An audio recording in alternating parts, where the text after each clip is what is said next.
Are we on? We're on. We're on. Hello, Radicals. Welcome back to episode 4 of the Radicals podcast. School holidays special. Super glad for you guys to tune in and watch the live stream. We're super excited to be back with another episode. We love doing the podcast, don't we, Zach? Yes, we do. We are back. It's a school holiday special.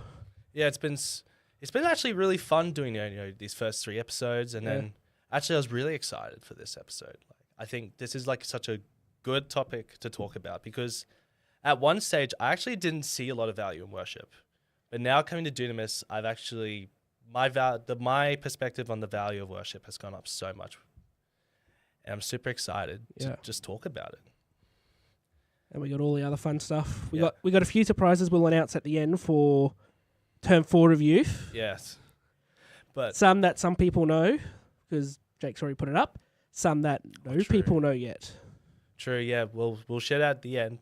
But before we get into it, guys, subscribe to our YouTube, follow us on Instagram and TikTok, and where else are we, Zach? We are everywhere. In fact, you can't see it, but the stream can. Look at the press the right buttons. Oh, that's the socials.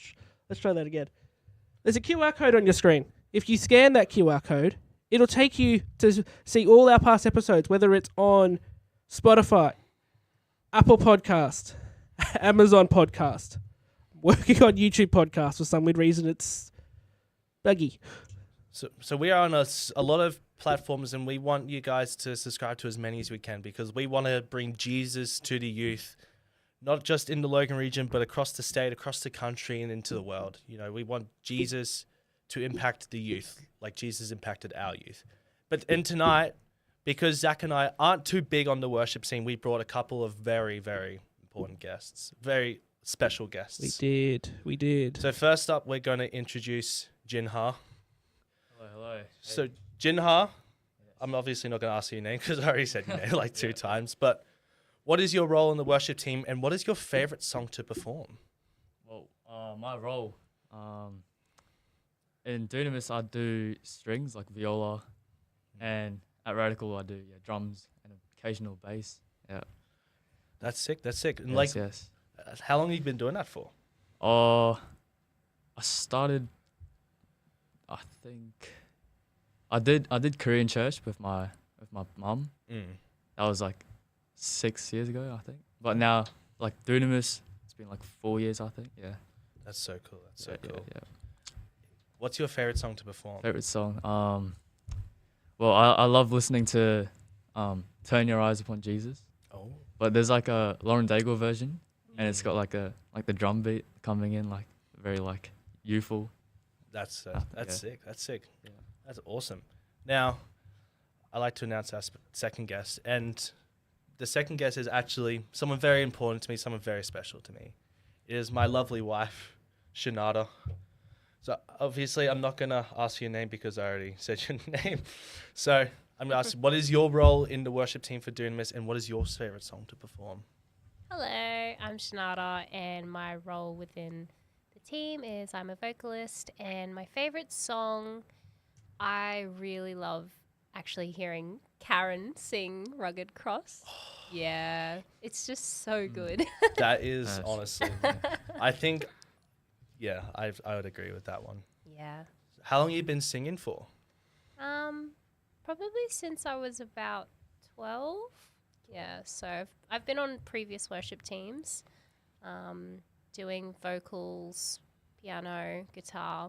So, yeah, a little bit of an all-rounder, but I do very much like worship. Yeah, she's really good at it as well. Shania is a wonderful vocalist, and Jinha is just so good on the viola. Like, it's insane. Gotta get about Thank you, youth more thank you. doing that. Marley, Chelsea, if you're watching, take note. Yes, yes. Well, obviously, worship, there's got to be a beginning. So, the first question I'm going to pose to you two is, what made you get into, like, viola? What made you get into vocals initially? Like, what was the appeal? What made you want to do it?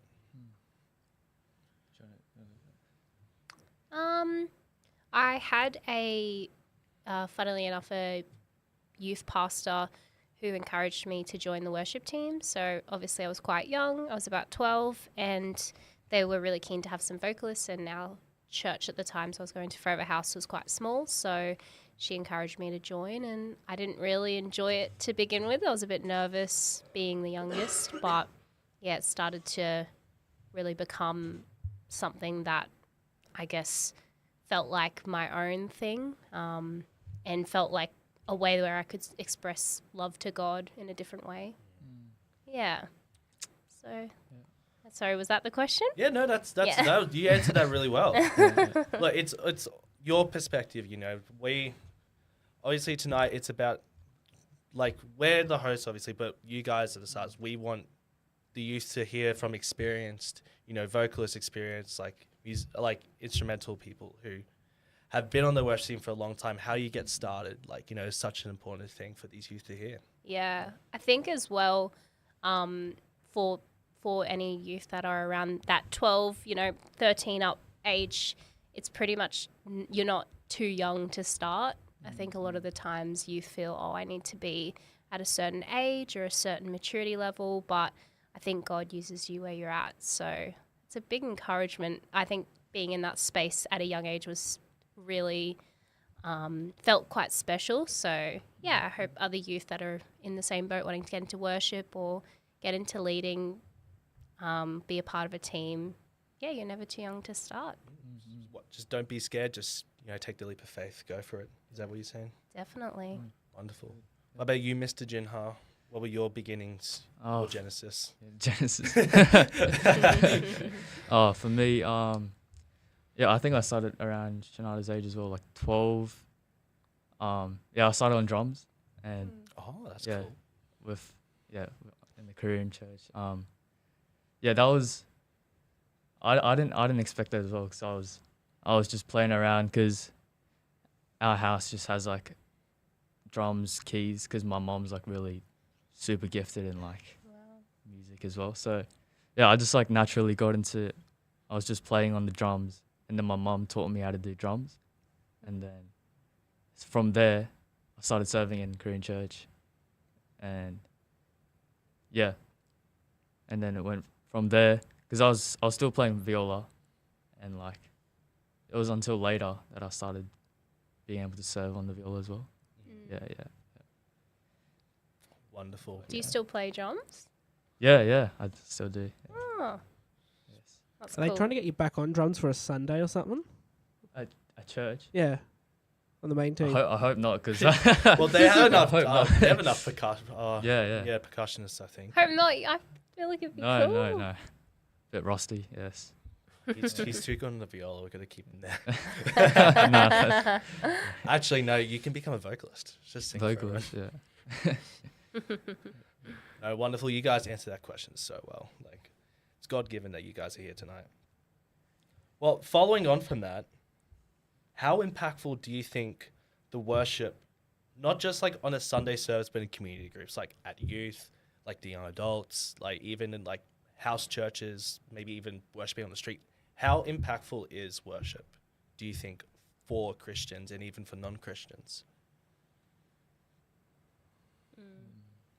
Yeah, well, I think it's a nice way for like non-believers to easily approach, like instead of like it might be a bit stiff if you go straight into like, I don't know, Old Testament or like Bible bashing, but like because obviously we're hearing from our ear, it can easily be like received, but I think it is all relative though, how you posture yourself in worship. It can be impactful to some, but for others, if your heart's like not where it should be, then it won't have that same impact. Yeah, I think Good. It's good. That was a really good answer. Yeah, I think it sets the tone and the atmosphere. Even if it is just that small Bible study group, being able to whip out a guitar and sing a few songs. I think for people who are quite creative as well, or more on the emotional side, they get to feel like they tap into something else.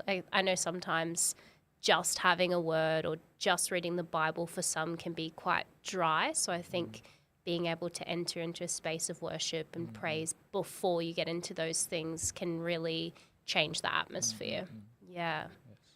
But yeah, I think even for the secular circles as well, it was funny you mentioned about worship being important for them as well, because I went to a Hillsong conference that they were holding a couple of years ago, and they had a very different approach. So they actually had secular music playing in the background, but they didn't have the lyrics. So it was like Hotline Bling, but it was just like the instrumentals. So, and it was a conference, so keep in mind there'd be people bringing plus ones, that kind of stuff. But I just thought it was interesting because I guess different churches and communities have different ways of bringing people in. And I don't know how I felt about it, but I just thought it was interesting, maybe like how music can make people feel comfortable. And then, yeah, obviously they went into worship and praise and people seemed to engage with it. But yeah, I guess everyone has different ways of doing things as well. Yeah. No, I really like those answers, because coming from a space where I'm not involved at all in the worship scene, coming from the faith background that I am, I found that I was just purely just into the Bible study, just going there, like Bible study, socializing. I didn't really like the worship. Yeah. But then I came to Dunamis. I don't know, my perspective changed. You know, I saw how important, like, when like the worship and the praise came before like the sermon, or even on youth, like, you know, before Jake preaches, like it kind of eases you in. Yeah. You know, it's like how at the start of a youth camp you do icebreakers instead of just getting into the like intense stuff first. You know? I think it's just a really good icebreaker, worship, and I think I'm really grateful for Dunamis for helping me like pull the veil from my eyes on the importance of worship that we have. Yeah, that's really good, Bob. And it's funny that you mentioned that as well because, yeah, for context, Joe comes from a Lutheran background, and in the church that he used to go to, they didn't have drums, they didn't have guitars, and it was literally like the church that we came from was just like an organ, and the dude playing the organ song.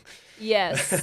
So it was very traditional. And it was like old hymns. Very old hymns. So was it like on the lungs or the intestines for the organs? Oh, funny. Oh my gosh. That's so bad, Chantal. So he actually plays drums. Just until get him on drums. But yeah, I guess your experience of worship's completely different to a Pentecostal experience. I mean, not that Dunamis is Pentecostal, we're just Yeah, we are non-denominational. Yeah. Before we get into the next question, like the first time I went to a Pentecostal church on my own, and the first time I heard the worship was at Kingdom Hope. And I walked in, and I think when I walked out, I was freaking out. I was almost scared of how intense it was. Like, I almost didn't return. Yeah. But no, actually, I'm grateful I returned because obviously now I have a good appreciation for worship. But sometimes I'm sorry, I didn't know I was that bad. we came at the same time, so I don't think you're on the worship team yet. But I think the first time I heard you sing, I was like, "Who's that singing?" That's I'm like, "Oh, that's you," because we were friends at the time, I think. So Yeah. it's quite funny. Next question. So obviously we've gone into the genesis of you guys for music, impact of it. Now, what do you guys think Dunamis does really well as a worship team? That's a good question. That's a good question. You can't say the technical. Like you can like point out like a specific person who you think like does really well in their role, or like just the group dynamic, or I think having strong leadership's really important, and even though I am quite new to the team, coming in and having Jacinta really spearhead the whole entire team has been really great. I guess coming from someone who manages quite a lot in the day-to-day life, especially with work, it's so nice to be able to have other leaders that can take on that burden, because I know it's not easy to do that role. So, yeah, I really appreciate Pastor Jacinta and Andy and Karen. Yes. Yeah. Yeah. Building on from that, I think leadership.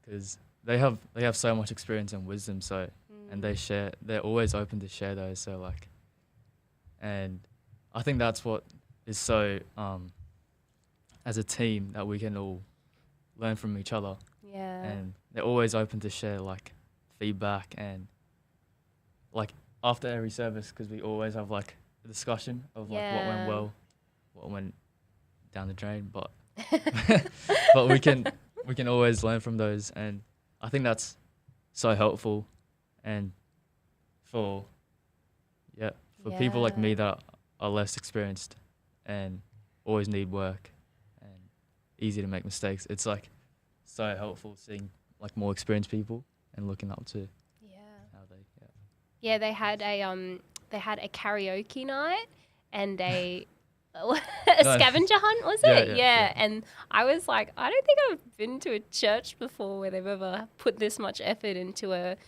creative night. It was so cool. But yeah, even the team bonding, I think, if you connect well with your team, you're going to work well together. It's kind of like a football team, but the closer you are, the better you know each other, the better you work together. So yeah, that's so good. And I'll even ask this question for you, Zach, as well, because you're part of the the media team, the production team. What do you think they do well, the worship production team? Oh, like for us, it's definitely just the gel. There's no way that you can't have a good team without the good leadership. But even then, the core team of the production. So Matt, Joseph, myself, we all get together in powwow on a Tuesday. Half the time, you guys are just, yep, cool, bye, on the stage. But there's like all the teams coming together, especially as we get closer and closer now to carols. We all know in this room, minus Joe, maybe a little bit. You've done acting, haven't you? Let's just say minus me. Minus you? Yeah. We all know how many man hours go in, but then you don't even look at how many man hours go in behind the scenes. So, Pastor Jacinta, she would have been probably writing the script for it from like probably March or April, just after Easter. Yeah. Wow. Production, Joseph and myself, we're already through the ladies' conference, through youth on a Friday, through just normal Sunday stuff, tinkering. All right, let's do this, let's do that. Or we like this, let's do this. And as soon as we get the run sheet, it's like, go. Work out what we can do, how we can do it, what we need to patch in. There's so many man hours that go into even just the carols production, and that's a once-off. Then they look at the Sundays, it's like, we're still doing normal Sundays in between. Yeah. It's, Yeah, you guys put in a lot of effort. And maybe it's something that we don't like as much as we appreciate the carols or the Easter production and the Sundays. Like I don't think you can understand how much effort goes in unless you're part of it.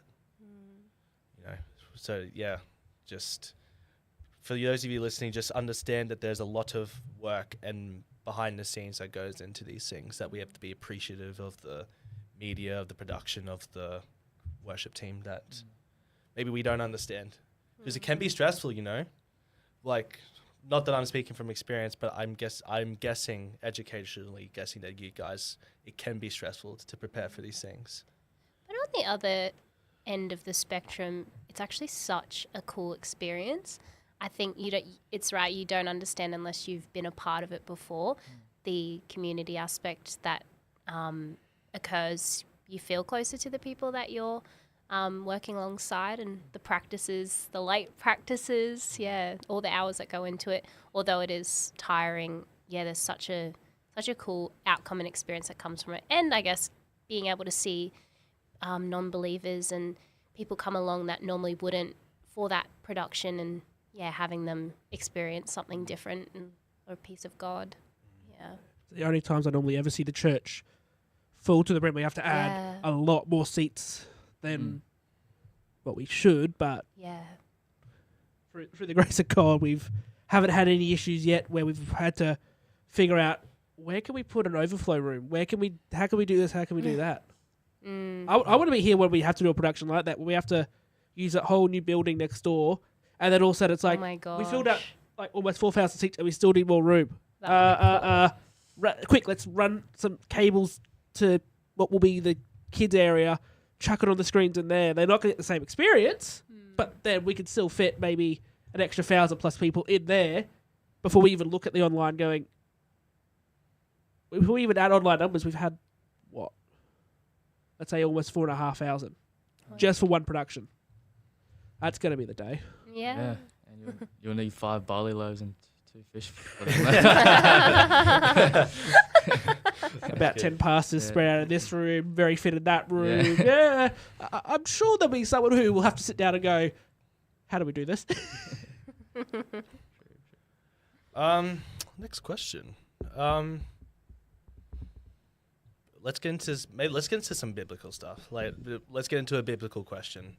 Do you think in the Bible there's a story or a person in the Bible who has some sort of impact on your worship ministry? Is there someone that you want to read about to help you grow in your worship ministry in the Bible? Or is there anywhere in the Bible that like brings up like strong music, like a strong argument for worship? Yeah, I think David's such a good character to refer back to, especially some of the Psalms as well. Like, such a good place to start for someone who's really wanting to grow their worship. Because I guess even the idea of just being able to quote unquote dance like David danced and have that reverence for God, especially when it comes to worship, is, I guess, always been a goal of mine to continue to have. Having that heart of worship like David is, and how cool that David playing music protected Saul. You know, how so awesome is that? That when David played music, like, what was it, was it the anger of God or the spirit? I don't know what exactly it was, but it just deterred from harming or killing Saul. That's so true. That's good, bub. Correct me if I got that quotation wrong in any way. But that's what I remember. But like David was a man after God's heart. Yeah.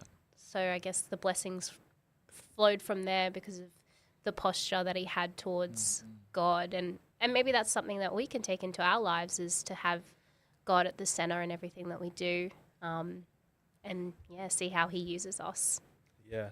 That's really cool. And I don't know if you guys realize, but the Psalms actually, like, initially, they're songs. Like, all 150 Psalms are songs. Then, like, their purpose was to be played, like, with a string instrument, like a harp or something, and to be sung. So if you're reading the Psalms, think about it as like a song to the Lord. Like when David laments, he's singing to God. When he's in a good place, he's praising God. Yeah.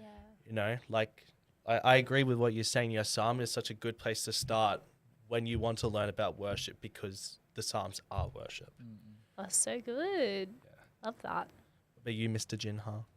Yeah, I was gonna say David as well, and Say I David thought as well. so. I had to sneak in there. Look, say David as well. You know, if it's the same thing, Yeah. you know, just but yeah, I was gonna add on to what you were saying about like in this like Psalms, like even when he's being oppressed by Saul, like being chased down, he's still worshiping, like Yeah. so like no matter what you're going through, never lose that like like reverence. and that worship that needs to be carried on.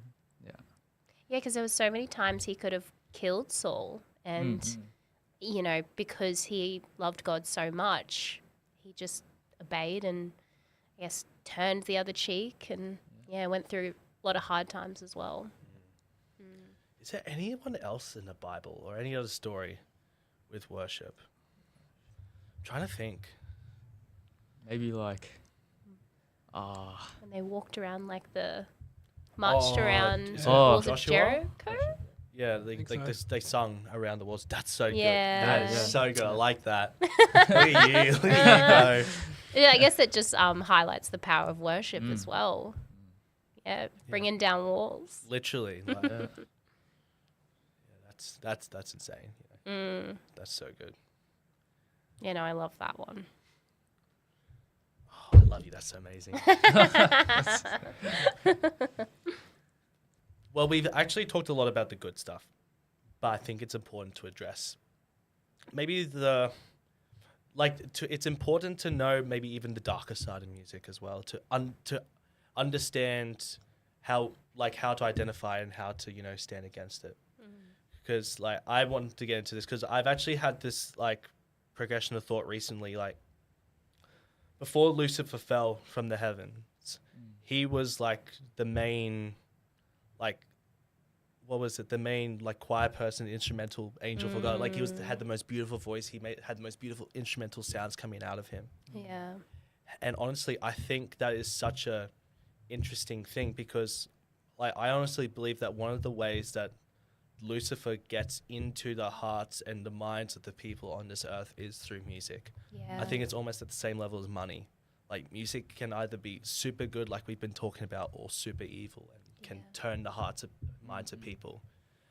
And unfortunately, that can even have impacts on the church, you know. So I guess the next question that I want to ask, like just like to dip our toes into this topic is, are there any churches that you think aren't, like any like major music churches that aren't fully aligned with God's vision?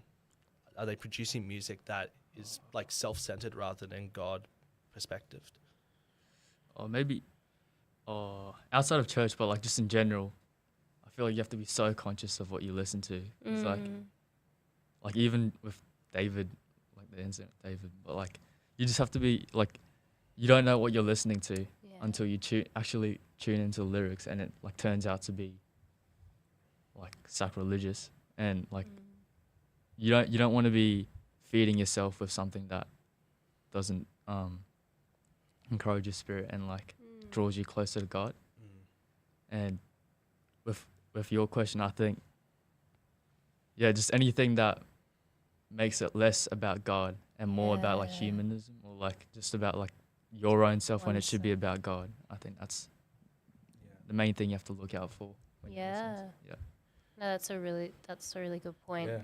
Yeah, and I think your question about is there churches that are doing it wrong or not doing enough? I think that's a really loaded question, because I guess as the body of Christ, we should be, I guess, encouraging every church. And yes, some aren't going to get it right or some aren't going to be perfect, but I guess no church is. And I guess if our heart and goal is to honor God and do the best that we can, then I guess that's the best that we can do at the time, But yeah, outside of church, I think that it's kind of reminds me of the it was a while ago, but that Travis Scott concert where when people died. yeah, and like just the impact of that, and I'm like, how is he still Singing, performing? yeah. Like, how is?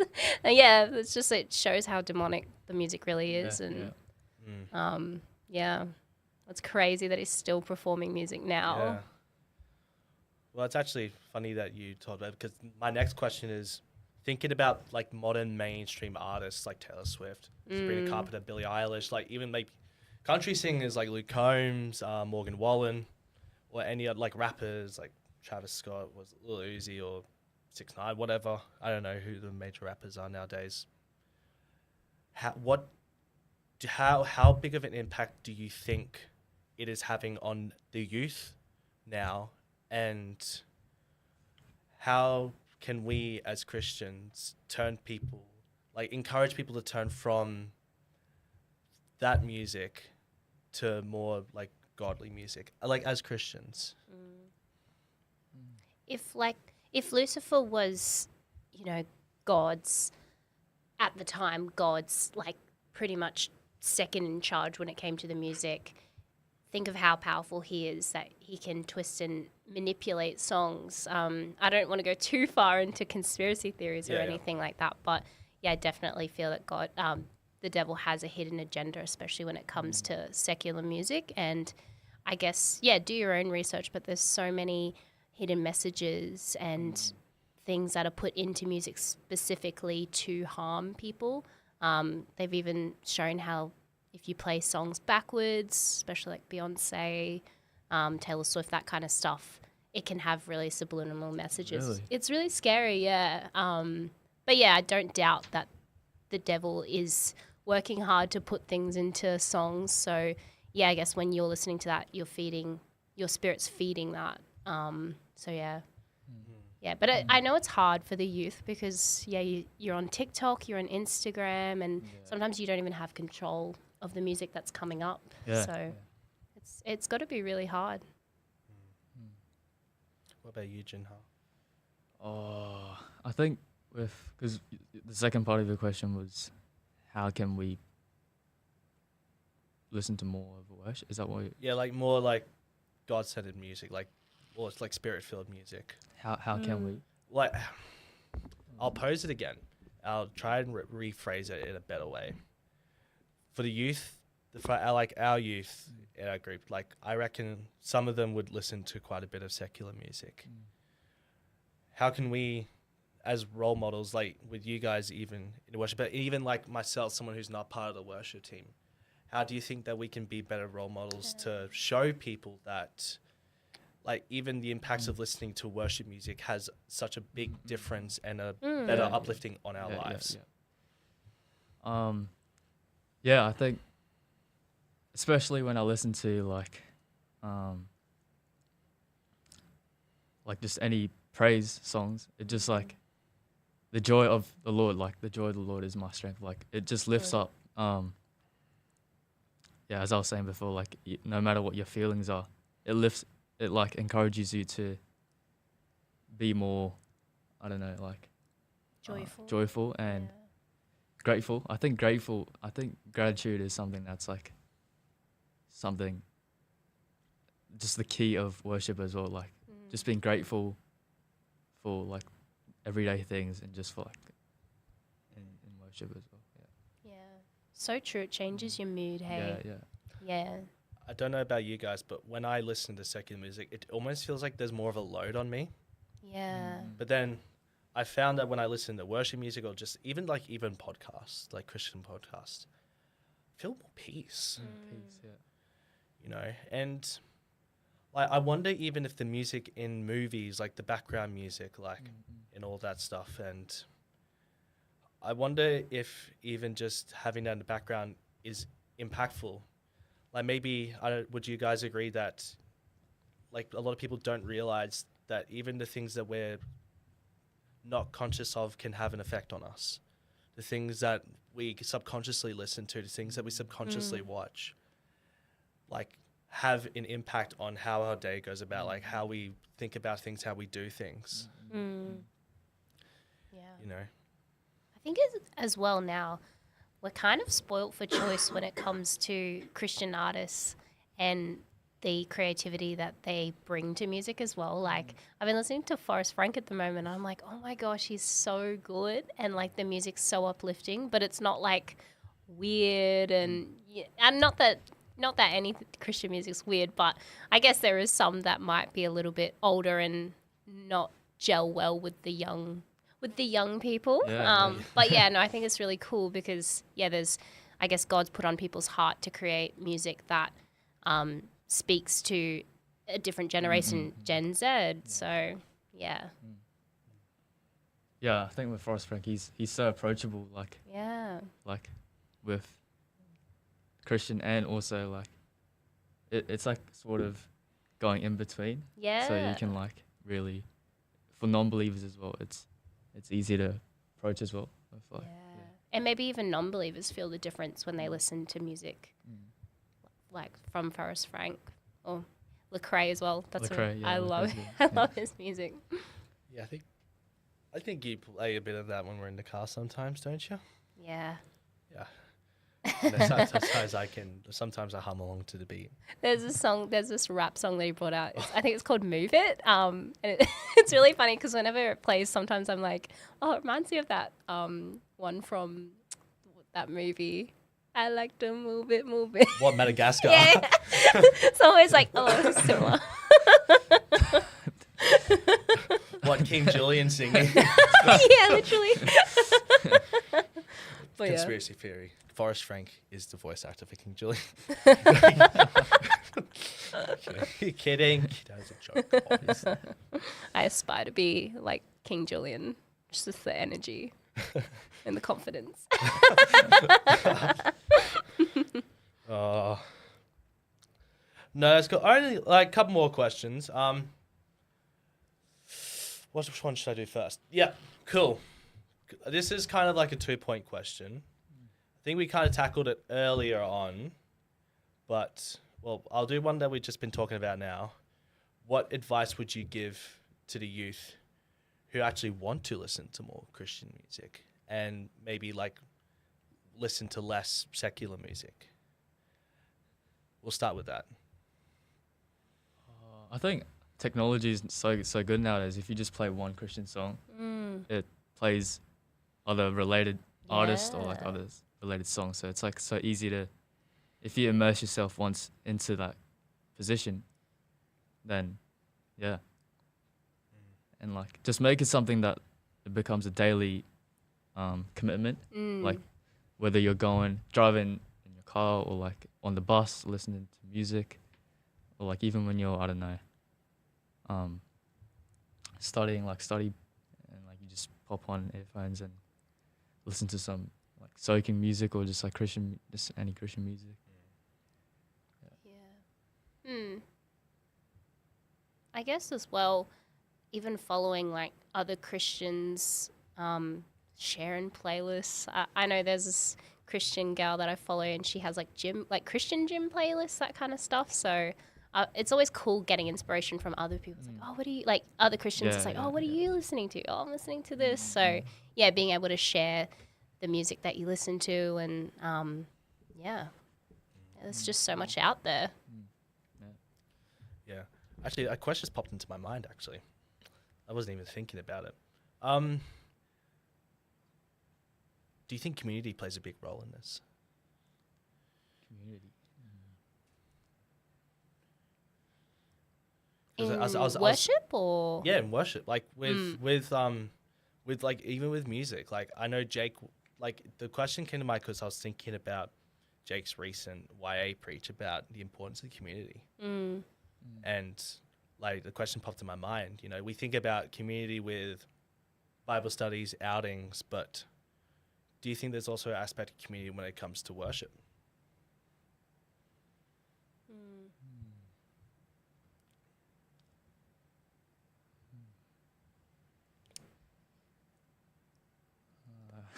I mean, definitely. Yeah, there's definitely an aspect. I'm trying to think of.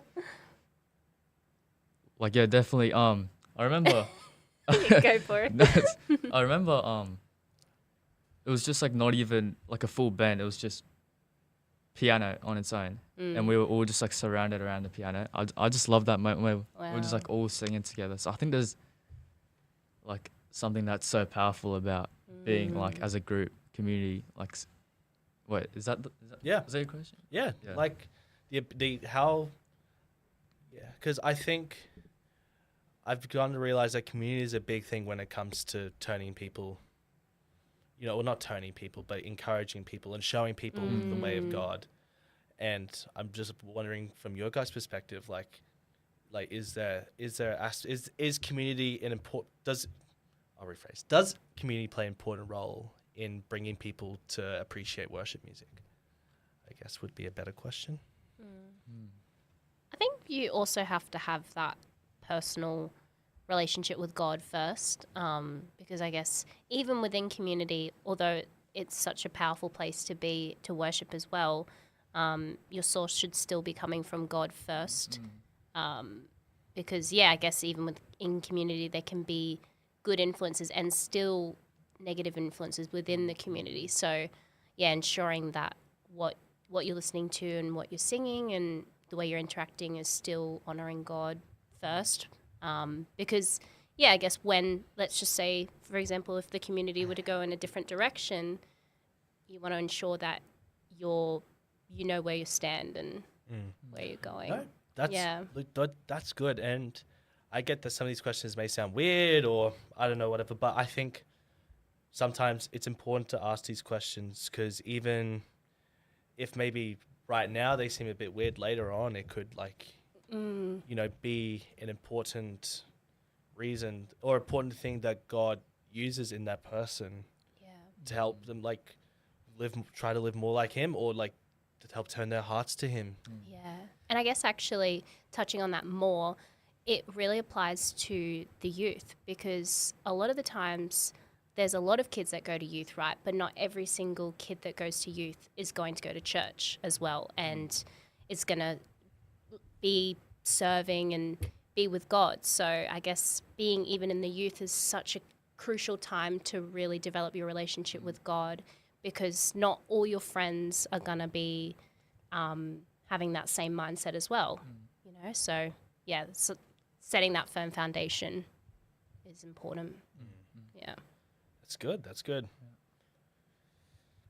Last question. Last question. You guys have done so well, actually. I'm actually so grateful you guys are on here. It's actually been fun. What do you mean actually been fun? I don't know. I'm not really a big public speaker. Same. Look, Look, I'll be honest.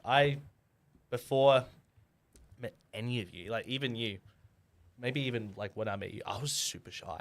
I could not have done this. I'd have been too scared. But I don't know. I think God has put a spirit of confidence in me. I'm fine being goofy and serious on a podcast. Remember the last week of term 3 where I rocked up with the Jake fit. That was funny. I think it's good that it's building your guys' confidence as well, building our confidence. Now I don't care if I'm goofy. I don't care if I am serious. I'm here to reach the youth. I'm here on a mission from Jesus to reach the youth. Yeah, that's good. I think that's the most important thing. And if that means I have to step out of my comfort zone a little bit, so what? And wouldn't it be so cool to see all the youth that we see on Friday be at church on Sunday as well? Yeah, no, literally. Yeah. Last question. Now we're going to get into the last question. And this is maybe a bit more personal one for each of you. What are your goals in the next couple of years for your worship ministry? Goals. I guess what's the end goal and what are maybe some of the milestones that you want to have leading up to it?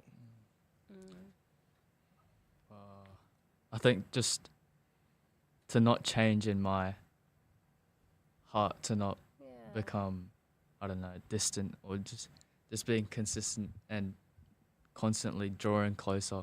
I think it's not because it's not for me. I'm nobody. It's not my talent. It's something that God's gifted into me. So I want to use it not for want my glory, but I want to continue building it for His kingdom. So You become less and less, so he becomes more and mm, more. mm, mm. Good. Yeah. Sick. Yeah. Love that. Yeah, that was so good. I totally agree. Like, at the end of the day, this should be to honor and serve God. And yeah, I guess the benefit is that we get to have that relationship with Him, and we get to grow that even more, being in worship and being in community, being on teams. So yeah, I definitely agree. And I guess even just being able to hone in my skills more. There's other areas, especially with instruments, that I guess I could put more effort into. Yeah. Stop using a capo. Stop using the transpose button on the piano. So yeah, I guess technicality-wise, there's a lot of skills and areas for development. But yeah, at the end of the day, it's all for the glory of God. Amen to that. Wonderful. Well, I did say that was the last question, and I technically didn't lie because it was the last question for me. But let's flip the script a little bit. Do you have any questions for us? You don't have to. It's like a optional question. This is an optional stage. Do you have any questions for either of us? As in you or the No, youth? like us too. Us too. Or I guess you can ask the youth in person.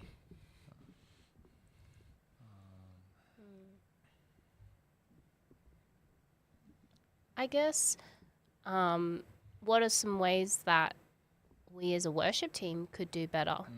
Yeah. Do you see any areas of growth or improvement? Damn, Oh, that's a good no. question. Do you know the thing I love about it is I did not prepare like that. I did not prepare for these questions coming at me, Let me just and whip I out love my that list even of more because errors. this is like pure raw Joe and Zach, which I love. Yeah. Like anything that the worship team could do more. Use the MD and click. Actually, MD tracks. but from someone, MD tracks love it. But from a technical standpoint, it's like use the MD, use the track. We have the equipment, we have it. Let's use it to our advantage, especially for our poor lyricops upstairs who struggle on a Sunday when you go to spontaneous. But then we can flip it and go from a audience member perspective. What can they do? Do you know what? I've thought about this actually. Weirdly enough, and I think I was maybe mentioned this to you once, but after and I'm gonna bring it back to when you said about Karen singing the old rugged cross. Like that is the best song I have heard sung at Dunamis so far, and it wasn't even on a Sunday. It was like a Tuesday Totally. worship night, and I was like, what is this like? And it's a hymn. Like Yeah. my one thing is I wish that Dunamis did more hymns. You need to come to the 8 a.m.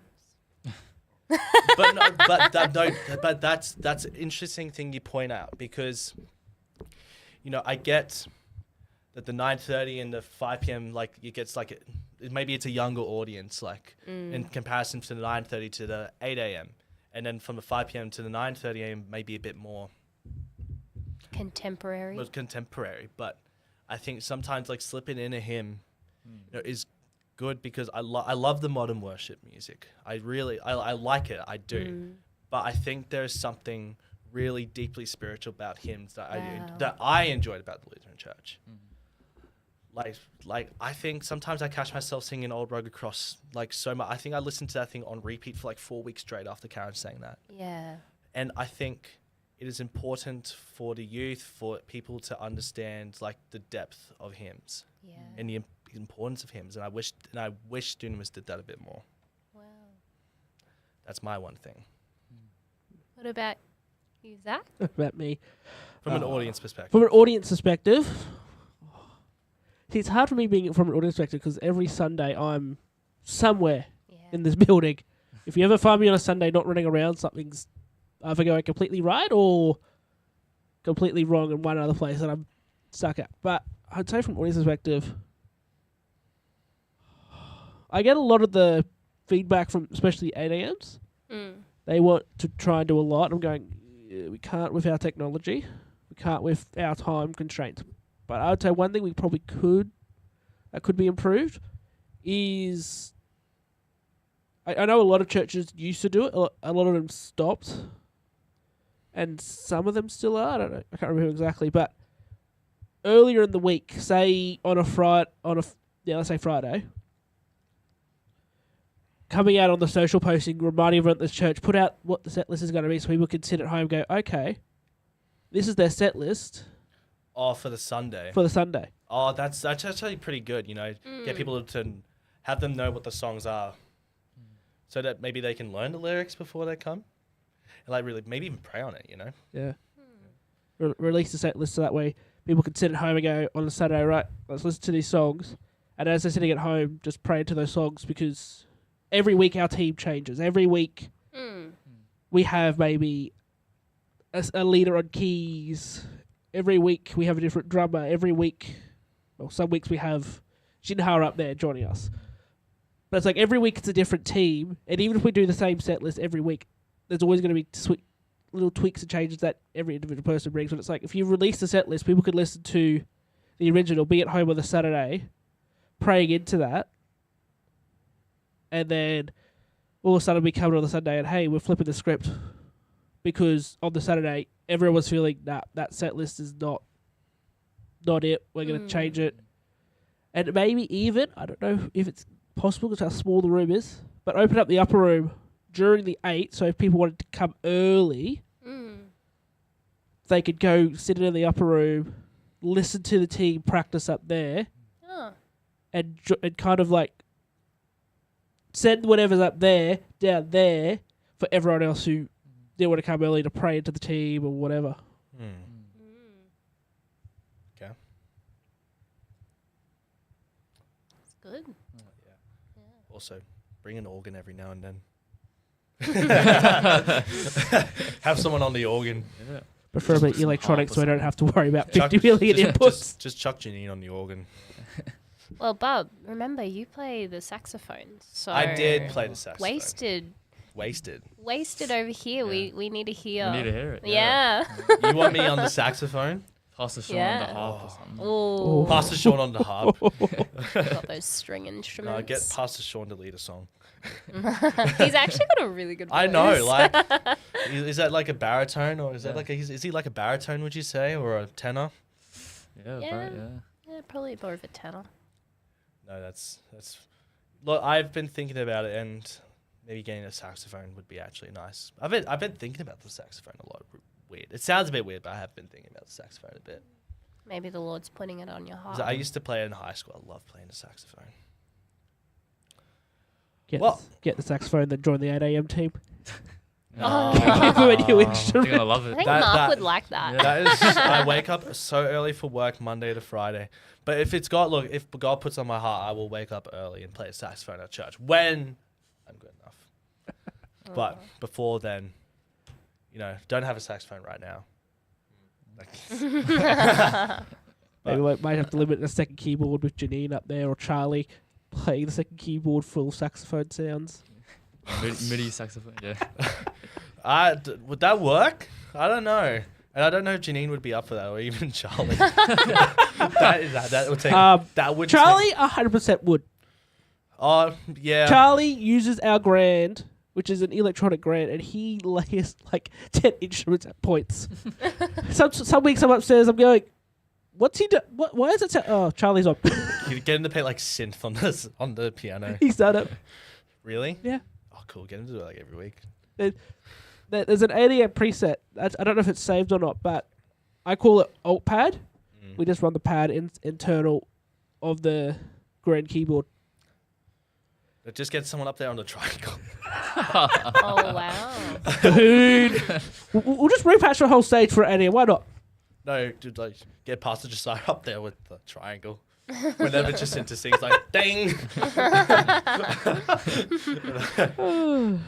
Well, I think that concludes the major segment of this episode. And honestly, I am so grateful for Jinhar and Shanada to join us.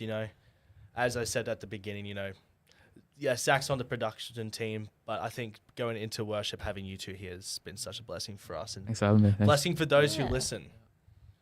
Appreciate being able to be a part of it. Thank you. Yeah, so thank you both, and God bless Jinhar.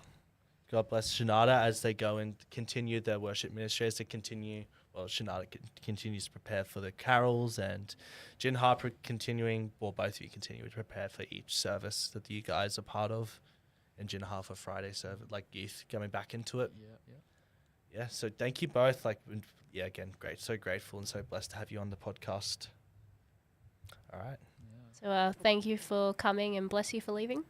That's my stepdad would say. Go, be gone. We've had enough of you. No. So Zach, what are the announcements? Well, if people pay attention to the social media, Youth is back next week. Yes, so keen. We have a very big, surprising... It's a new addition to the Youth because it hasn't been done in, years, pre-COVID. Oh, years. That's incredible. But who remembers the good old Youth News? Oh, yeah. Wow, that was old. Is that like Dunamis News but for youth? Yeah, pretty much. Yeah. You should bring that back. How long ago We was are. this? Oh, you're bringing it. We're bringing it back. Pretty Not old. that I know what you're talking about, but you're bringing it There's back. a That's team cool. of 3 of us. I'm a part of it, and there's Are you 2 getting others. Joseph involved? I will get whichever youth wants to be involved. Okay. We're going to keep it to leaders for now. I'm sort of the editing behind the scenes, and then there's 2 others who their creative minds are way better than mine at things like this. So they are trying to work out the elements. I think I got a message to make sure this is still the case, but I think we're bringing it back as of next week. Wow. Really? So just right off the bat, youth news. Yeah. I'm actually so excited to see this. And there's been works happening behind the scenes with some of the social media content too. Term 4 is going to be a lot of us trialing the waters, seeing how much we can do. But what's the socials to watch everything coming out from even from our socials. There'll be some tweaks coming here and there as we start to get ready to wind down for the year. Yeah. And then at the end of the year, we're going to have a formal. Yes, the formal. Yay. And I think, if I'm looking at all the dates right, the formal's the 28th. I think our last episode is either the week before or the same week. Because, unfortunately, Carol's says... Yeah. We planned an end date of, let's go all the way through till the second week of December. Then it was tweaked with trying to keep everything 3 weeks apart till the first week of December. When the Carol's schedule came out, 3 o'clock that day is a rehearsal on stage. So that takes out That's fine. Well, me, yeah. at least. So we're going to, I think I worked out... Because when's our next one? When's the next episode? Our next episode is, we're back to the Saturday, the 25th of October. So that is 3 weeks from now. That's 3 weeks from now. 6. And then... So, 2, so our last 3. episode's going to be week 9 of the school term? Or week Our 9 last episode, unless we decide to do another one on the 29th, which is the week of the formal, will be the 15th of November. So we have 2 more episodes left of the year, possibly 3. We could do like the 15th and then like do it a fortnight later, just to get an extra episode in. Could even try and film it at the film bits and pieces at the formal. Maybe, yeah. Cool. Work in progress. It is a work in progress. There's a lot of things that will change going into next year because we're not going to release when we're going to come back yet from our break. Yeah. But be warned, once I get past Carol's, there'll be a lot of repatching, a lot of changes up here that will get made to improve our quality a little bit and to change things up.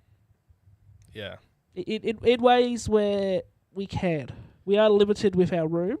We are limited with our equipment, but we could do some. It's small beginnings, That's how podcasts start. They start at small beginnings, Yeah. It will just only grow bigger from here. Bring on amazing guests like Jinha and Shadada will help bolster us as well. So, going into other announcements, is it Pastor Sean preaching this Sunday? It is. At the 8 a.m. and 9:30, make sure you guys come along. And there's no 5 p.m. service because It's due markets. to markets due to the first Sunday of the month. And then yes, obviously youth is back for the first week on Friday, so With new times. with new times. Correct me if I'm wrong, Jin Haas. It's 6 till 9 now, isn't it? 6 till 9, is it? 6:30 or 6, I think. Till 9, yeah. Yeah. Jake put a big video out about it. I watched it. I Yeah, just yeah. can't remember off the top of my head. I think we're Just watch the video and you'll find out. yeah. Wonderful. So thank you guys for tuning in. Thank you again. Thank you, Jinha and Shinada, for joining us to talk about worship. And sayonara. We'll see you on the, what date did we say? The 25th. Are you ready, Yeah. Zach? Yeah. Radicals out.